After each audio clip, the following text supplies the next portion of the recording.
Infrastructure Security Agency. So the acronyms are DHS and CISA, so if you hear them later on. So that you know who's in front of you, I want to give you a little bit of my background so that you have an understanding. I'm a retired New York City Police Department detective, 22 years. And after that, I went to private practice in Kroll. After that, I went at the Port Authority of New York, New Jersey, working for the Chief Security Officer. So, why do I say that? I have been a local, I have been state as well. Now I'm in the federal government. So, when I do go out there, I do like to say, hey, I do understand what the local, state, and the federal capacities are overall. Again, thank you for having me here in CCAP. It is my first time here. Actually, I'm a brand new to Pennsylvania. I've been here only after 2 years and enjoy it very much. Love the Commonwealth, right? Love to learn about the Commonwealth. As they told me, you've got to learn about the Commonwealth, and have been doing so. Commissioner Litz gave me the opportunity to come and give you a briefing on securing local elections, local election offices. I want to talk about the landscape, physical security to election infrastructure, managing risk to election workers, looking at the cyber-physical convergence, and you don't have to look at your presentations right now, but I do ask that you look at it later on, right? So I'll just took out all the points from the presentation. Look at the presentation later on. There's more information in the presentation. Please share it. Like I said, Commissioner, share it far and wide because it is a nationwide campaign that we're trying to put out. So, CISA's mission is to promote security and resiliency of critical infrastructure. In January 2017, DHS designated election infrastructure as part of critical infrastructure. You probably know the other 16 sectors of critical infrastructure. As we know, critical infrastructure, usually power, telecommunications, transportations, and the like. So, election infrastructure is now, since 2017, part of critical infrastructure. CISA recognizes the importance of these systems, and it helps prioritize CISA for any of the support that we bring out to the election infrastructure community. It also allows CISA to respond to incidents involving election systems and assets, and understand how to have a composition of coordinating councils. Now, for the threat landscape of the election infrastructure, we look at some potential adversaries. So, nation state, black hat hackers, cyber criminals, politically motivated groups, insider threats, terrorism, domestic violence extremism, and though not an adversary, natural hazards do get in the way of elections, and everybody probably knows that. What are some possible motivations that, let's say, adversaries may have? Undermine trust in democracy and election results, foreign policy goals, sow social division, financial gain, subvert political opposition, some fame and reputation, depending on who the hacker is, foment chaos and anarchy, and maybe some retributions that they may have of personal grievances. Now, what are the targets? I'm actually talking to all the experts here. Voter registration databases, voting system, election reporting systems, public information channels, election facilities, polling places, and people. People like election officials, vendors, voters, political candidates. Let me talk a little bit about the heightened threat that we saw in 2022 and possibly carrying into the 2024 election cycle. In April 2022, FBI reported unlikely threats to election workers. They stated expected increase in reports of threats to election workers as the 2022 elections approach.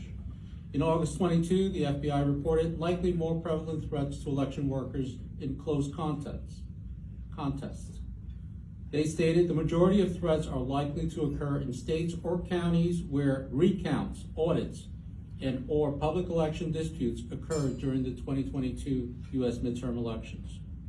October 22, DHS, FBI, NCTC, the National Counterterrorism Center, reported on a heightened domestic violence extremist threat environment during the 2022 U.S. midterm election cycle.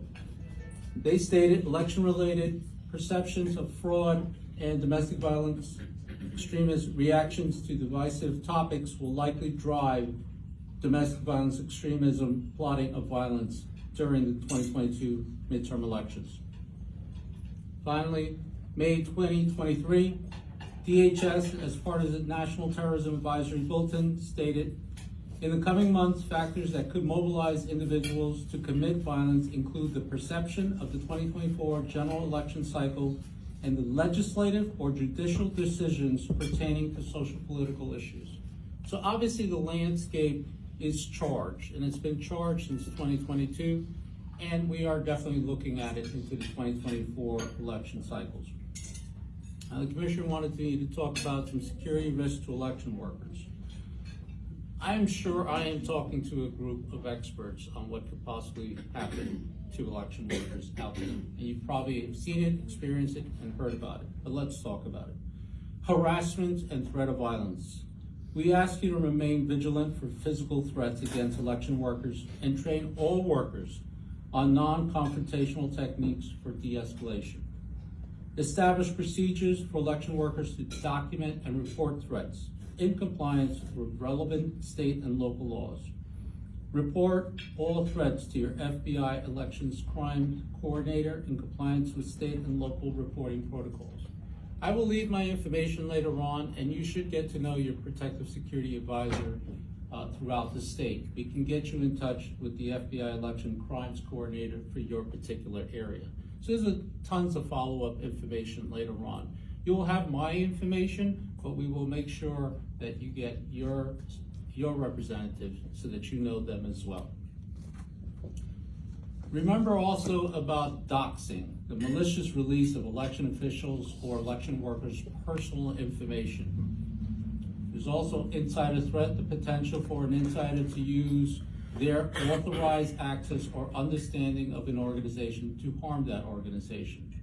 You should implement procedures to reduce the risk of malicious, complacent, and unintentional insider threats that protect the organization, personnel, data, and facility. Now let's talk about securing physical infrastructure. Physical security focuses on mitigating risk to facilities, equipment, materials, sensitive information, and people involved in the election administration. Those are election facilities, office, storage facilities, counting facilities, people, election workers, vendors, voters, and candidates, the drop boxes, the voting material, digital devices associated with it, information security associated with it, paper-based material, generic infrastructure, and consumables. When we look at physical security, we're looking at common areas of opportunity for the adversary. So throughout the years, CISA and the Protective Security Advisors have conducted security assessments. Two types are SAFEs and IST. The SAFE is the security assessment at first entry, and the IST is the infrastructure survey tool. We look at the physical security risks at these facilities and provide recommendations or options for considerations, like the scratch, that we don't like saying the word recommendation for any legal connotation as part of that. We like to say options for you to consider for mitigating the risk.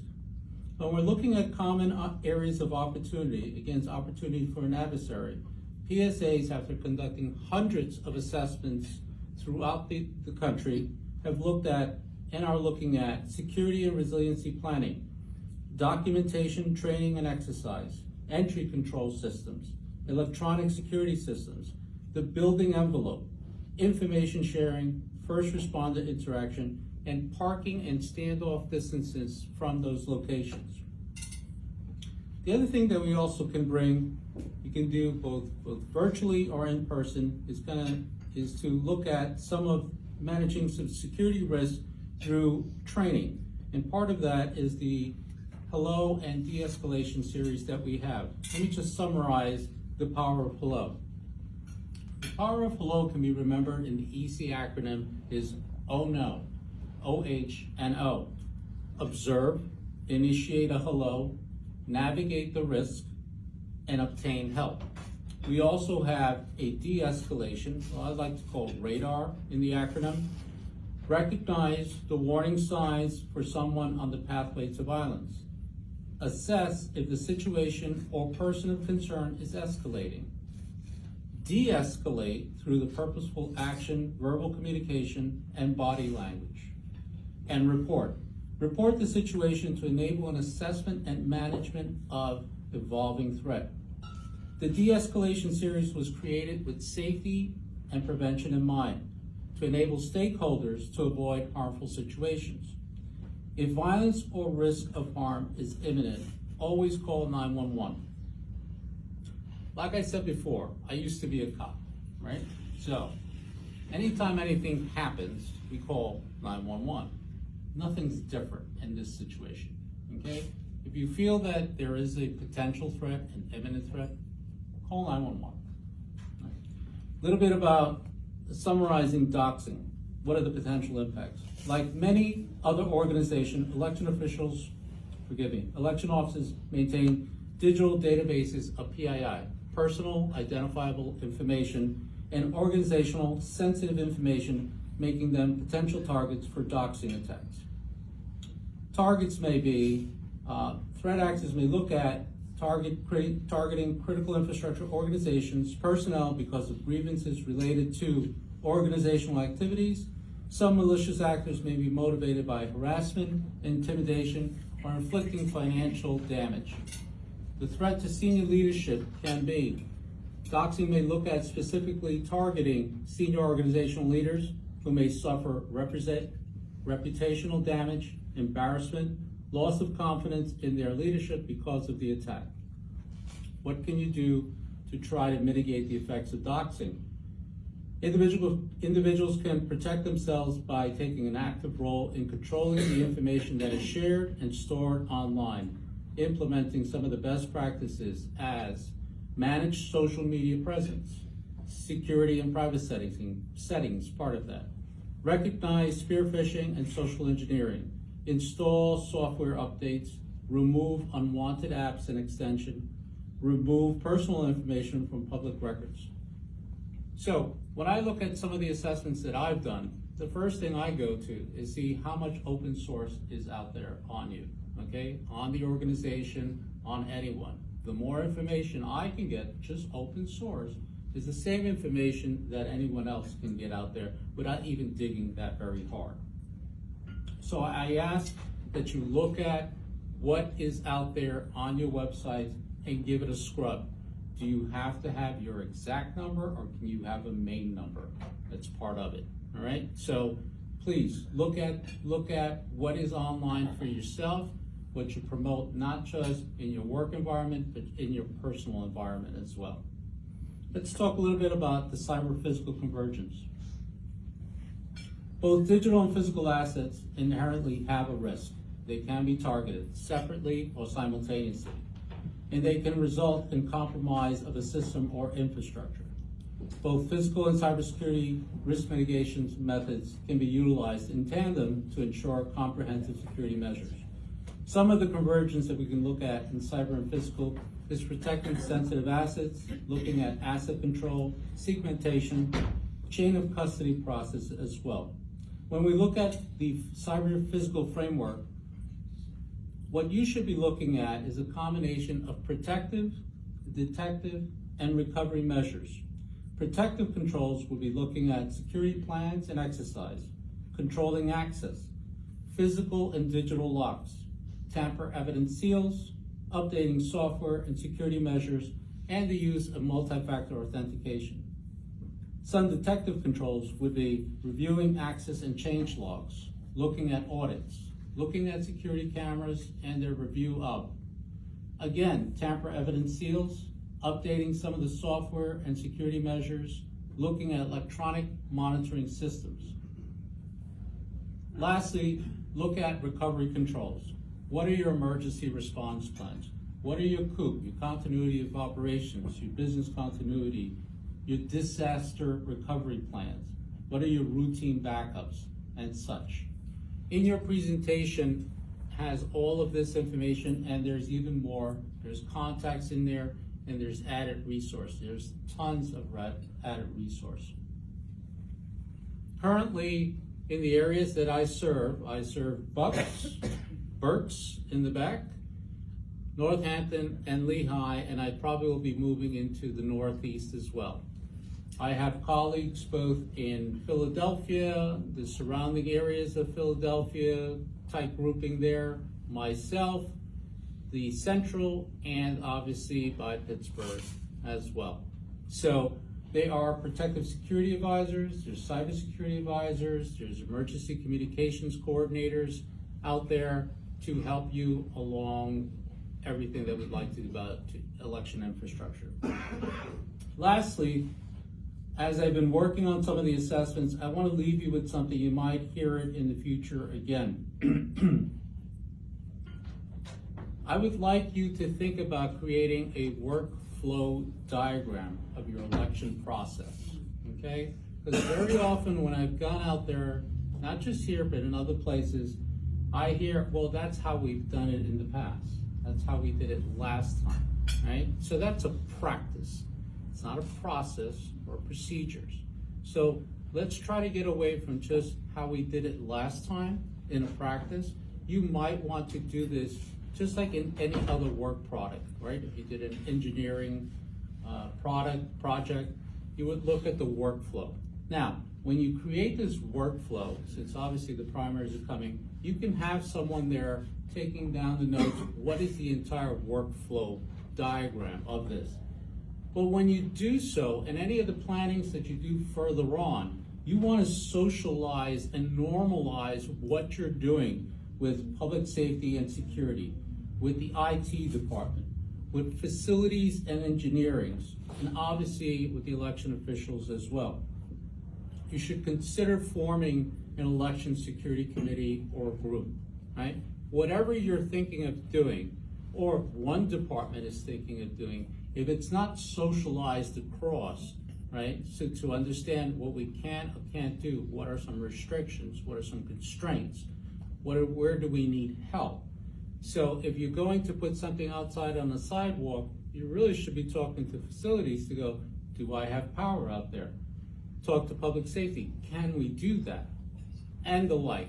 So that's one of the things that really, to drive this point home. We can help you physical security plus your public safety and security department, but we need you to obviously have this diagram, look at your workflow, socialize it and normalize it across all your folks. Okay? Any questions? Wow. I know probably the thing I hear the most about from our poll workers is, fear about their physical safety in the polls on election day and, getting and returning materials and stuff. And we do have an election security group that meets, that includes our DA and Park Police, Sheriff, and all that. But the other area where, shall I call them, our election enthusiasts keep hammering away is different things relating to the security of our machines and all that kind of stuff. No matter how much we tell them, look, we only tie into the state system, there's restrictions on what we can do, they keep coming up with, there's no persuading them, so we just try to move on. But I guess where I'm looking for help is, are you the person, or is it the Secretary of State that we need to go to clearly identify all the controls on accessing the shore system? And That would be the Secretary of State. okay. Okay, we can advise, but that would be the Secretary of State. So if